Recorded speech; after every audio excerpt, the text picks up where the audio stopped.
panibagong umaga na naman tayo ngayon. So, yung ano dyan, yung medyo nagkakaedad na dyan, katulad ko, bumangon tayo ng maaga para maigalaw natin yung mga katawan natin. So, ito is napaka-importante sa atin na pag nagkakaroon na tayo ng edad. So, sana samahan niyo ako lagi. So, kailangan natin pag umaga is bumangon tayo ng maaga para maigalaw natin yung mga katawan natin para iwas dun sa mga sakit na dumadapo sa katawan natin. Lalo na yung mga ugat natin na na hindi na exercise. So kailangan natin inat-inat yung mga katawan natin. So guys, andito na naman ako sa bakuran ko ngayon. Medyo sa ngayon time clock is 6:30 in the morning. So medyo mataas na ito, medyo tanghali na nga. Pero maaga naman ako nagising. So ngayon lang ako kasi medyo ito lang lumiwanag ngayon kasi medyo maulan-ulan dito sa amin. So guys, makikita nyo yung bakuran ko. Napakasimpleng lang to. Pag umaga, bago pumasok sa trabaho, so kapi-kapi tayo ng konti at at least may plano natin lahat ng dapat natin planuhin ulit sa panibagong araw. So guys, yun lang naman yung routine natin. So dapat alagaan natin yung mga katawan natin. So ngayon, andito ako sa mga bakuran ko. Actually guys, yung mga unang kong mga alaga is mga rabbit. So ngayon, dahil yung mga rabbit ko, dahil medyo matatanda na, medyo sila, medyo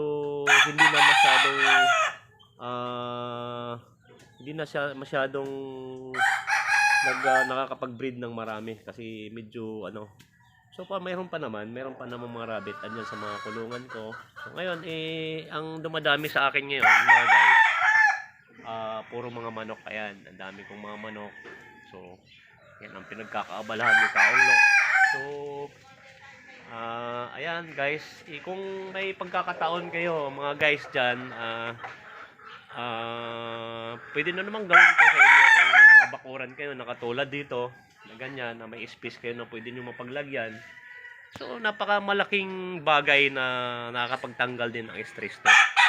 So hindi lang sa pag-iensayo, after na ensayo natin, pupunta tayo doon sa bukuran natin upang tingnan natin yung mga alaga natin. So kasi guys, pag nakikita natin sila na pag nakaupo ka doon sa harapan nila, dagdag tanggal din ng stress mo kahit ganong problema o kung may problema ka na mga sa buhay na kasalukuyan na may binibitbit ka, hindi mo na kailangang isipin pa na ganon lagi na may dinadamdam ka. Yan mga guys, itong bibigay kong tip sa inyo. So ngayon, huwag kayong magpadala dun sa mga ganyang problema.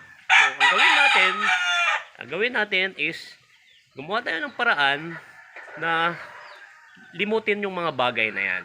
Kasi lalo tayong tatanda dyan Kaya ang nangyari ngayon sa may mga problema dyan, ang nangyayari, iniisip nila yung problema nila. Huwag niyong problemahin yung problema nyo. Always masaya. Palagi niyong isipin na malusog kayo. Isipin nyo na masaya. Ilibag nyo sarili nyo.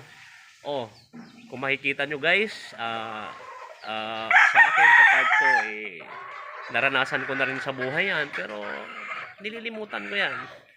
So, ginagawa kong yung sarili ko.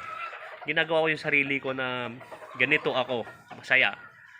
Ang napaka-importante sa buhay, kasama mo yung pamilya mo, sama-sama lahat, andyan lahat. Yun ang pinaka sandata na napakaganda.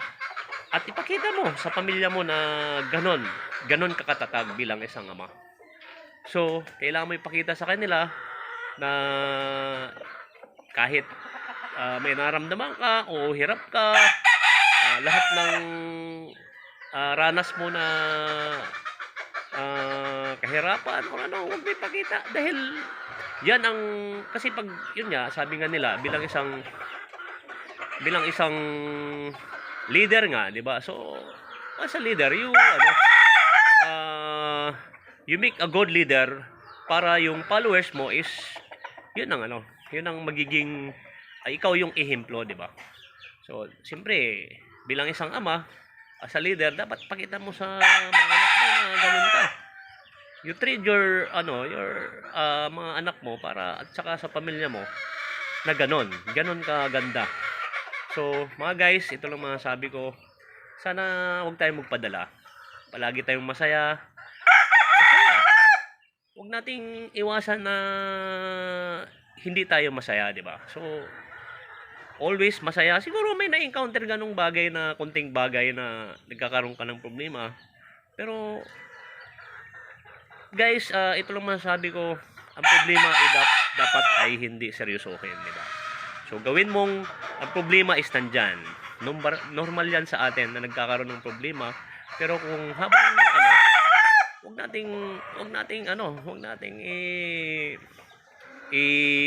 nating seryosohin. So mga guys, yun lang, dagdag kaalaman ko na naipakita sa inyo. Kung makikita niyo yung buhay ko ngayon, tingnan mo. Siyempre, di ba, napakasayang buhay pag nasa bakuran ka na nakikita mo yung paligid mo na napaka ganda, makikita mo yung mga puno dyan, saka yung mga alaga mo, di ba? So, that is gawin natin lahat habang ganito pa tayo na nandito pa tayo sa mundo. Ipakita natin sa ating pamilya at ibuhos natin lahat kasi sabi pa na nga nila, sa'yo pa nga kung may mangyari man sa'yo, wala nang assure eh. Ibig sabihin, wala nang replay. So, kung hanggang doon ka, na hindi mo nakamit yung na pangarap mo sa buhay, na hindi mo enjoy, so, di ba, parang kulang. So, ngayon pa lang, gawin na natin lahat. So guys, maraming salamat. Sana itong vlog ni Kaonglo na mabigyan ng pagkakataon na matulungan, na ma-subscribe nyo. So, ito is napaka lang naman. Itong ginagawa natin is para sa atin to. 'Di ba? So guys, maraming salamat. Sana mag-enjoy tayo lahat at palagi natin isipin yung ika nga kanina, yung sinabi ko na huwag nating gawin yung sarili natin na palagi tayong malungkot. So masaya tayo always. Okay guys, maraming salamat sa inyong lahat. Mabuhay sa ating lahat.